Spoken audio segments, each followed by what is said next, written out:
రాజద్ ఘోష్ అన్యాయాలను అణిచివేతలను మనం చాలా రోజుల నుండి భరిస్తూ ఇంతకాలం మౌనంగా సహించాం. కానీ ఇక భరించలేం. రాజద్ ఘోష్కి భయపడి మీరంతా ఏమీ అనలేరని నాకు తెలుసు. అవును కదా? కానీ రాజద్ ఘోష్ అంటే నాకు మాత్రం భయం లేదు.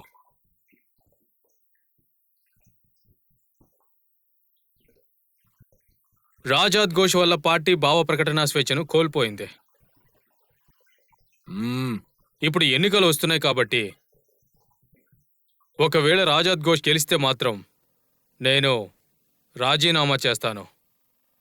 ఒకవేళ నేను గెలిస్తే రాజద్ ఘోష్ని పార్టీ నుండి బహిష్కరిస్తాను. అవును అవును, ఇది మంచి నిర్ణయం. మంచి నిర్ణయమే. నేను ఆశిస్తున్నాను. అవును, ఎస్.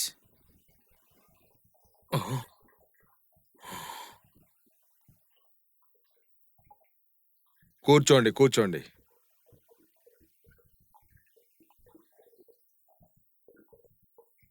పార్టీ అధ్యక్ష పదవి కేటాయింపు జరిగిన ప్రతిసారి నాదే. కానీ ఇప్పుడు అధ్యక్షుణ్ణి ఎన్నికల ద్వారా ఎన్నుకోవాలనే ప్రశ్న తలెత్తింది. ఏం జరిగింది? అందరూ ఎందుకు సైలెంట్గా ఉన్నారు? సుశీల్ బాబు, నువ్వు ఏదైనా చెప్పాలనుకుంటున్నావా? లేదు, నేనేం చెప్పాలనుకోవట్లేదు.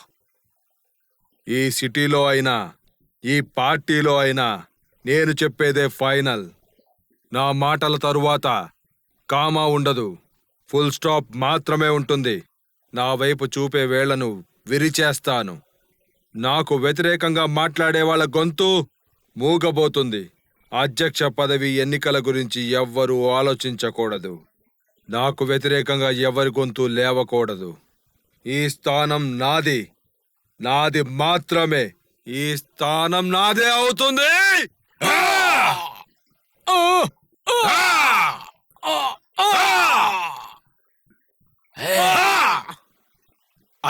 అని ఆగండి. అధ్యక్ష పదవి నాదే. అధ్యక్ష పదవి నాదే. అధ్యక్ష పదవి నాదే. మీరు ఆగండి. అధ్యక్ష పదవి నాదే. Is dead. ఇది ఒక పేపర్ వెయిట్. అద్భుతమైన విషయం. ఇది పేపర్లను ఎగరకుండా అణిచివేస్తుంది. అలాగే మనుషుల్ని కూడా ఎగరకుండా అణిచివేస్తుంది. అణిచివేస్తుంది.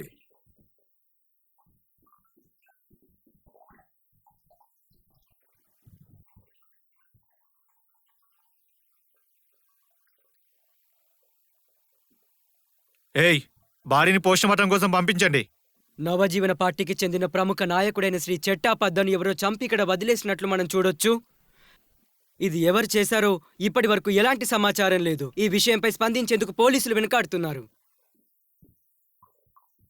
నవజీవన పార్టీ అధ్యక్షుడు ఎమ్మెల్యే శ్రీ రజత్ ఘోష్ సంఘటనా స్థలానికి చేరుకున్నారు. దీనిపై ఇప్పుడు ఆయన ఏం చెప్తారో చూద్దాం.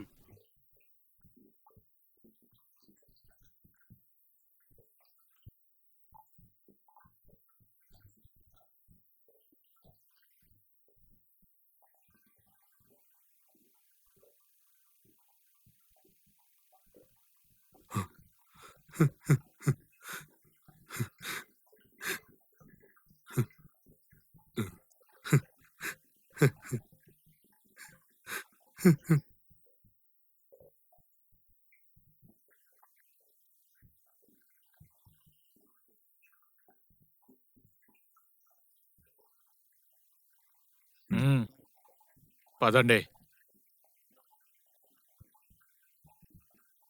సార్, మిమ్మల్ని ఒక విషయం అడగాలి. అడుగు. నేను విన్నదానికి ఈ న్యూస్ డిఫరెంట్గా ఉంది. మీ పార్టీ అధ్యక్ష పదవికి సంబంధించి ఏదో సమస్య కారణంగా శ్రీ చిత్రపద గారు హత్యకు గురయ్యారని నేను విన్నాను. ఇది నిజమేనా సార్? సార్, దీనికి మీ సమాధానం ఏంటి? కేవలం పుకార్లు పుట్టిస్తే సరిపోదు, రుజువు కావాలి. Don't worry. ఆపోజిషన్ పార్టీ దగ్గర నువ్వు డబ్బు తీసుకున్నావా? నో. నేను ఊరికే చెప్పడం లేదు. Don't worry. చిత్తపడ్డ కేసుని సిబిఐ విచారణకు నేను డిమాండ్ చేస్తున్నాను. న్యాయం జరుగుతుంది.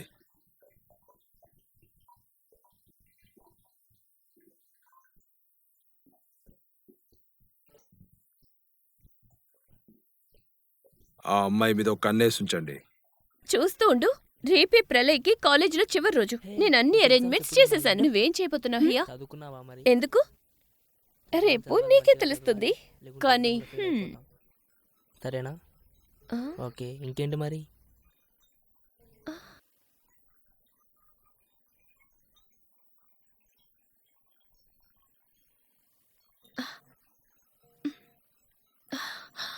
చాలా బ్యూటిఫుల్ గా ఉంది కదా? అవును, నిజమే. ఎవరు ప్లే చేస్తున్నారు? పద వెళ్ళి చూద్దాం. పద.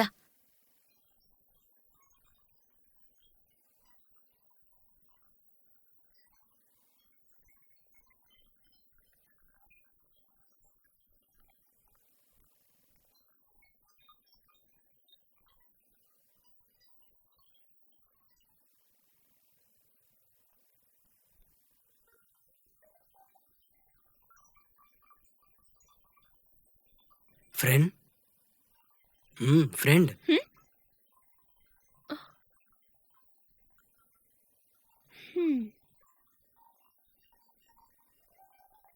హ్మ్.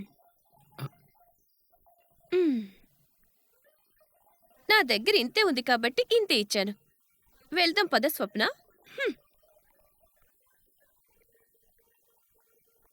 మ్యామ్ 14 రోజులైంది. మనం మన ఫ్రెండ్షిప్ మొదలు పెడితే మంచిదేమో.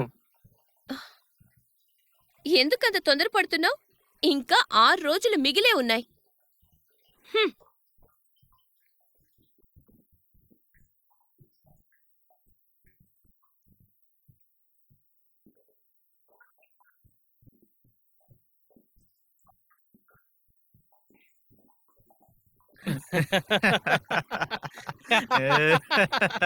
ఏయ్! ఏంట్రా రే?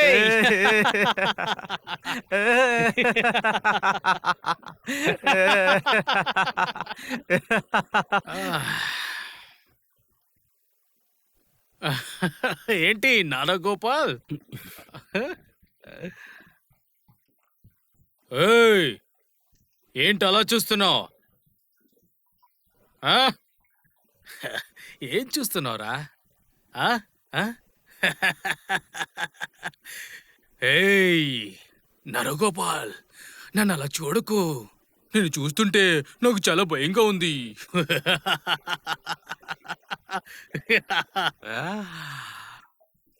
Here, hi. Everything is fine. Fine.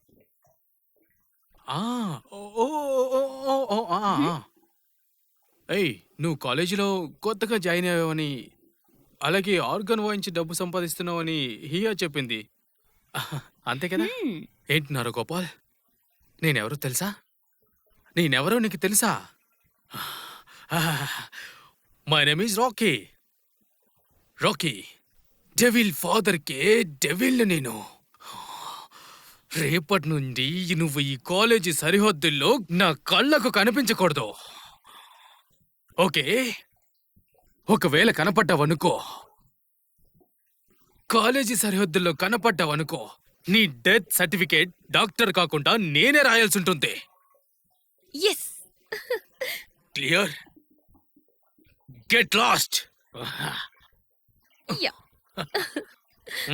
ఏయ్ పదండ్రా. బాయ్. బాయ్.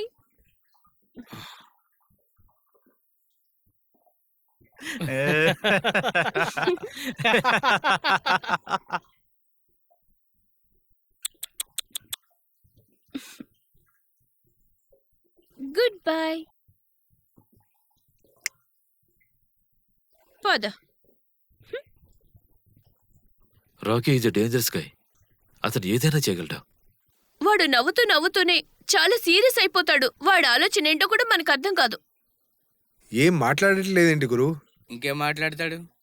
గురుడు వాళ్ళకి భయపడుతున్నాడు. గురు రేపు కాలేజ్కి వస్తున్నావా? క్రేజీ.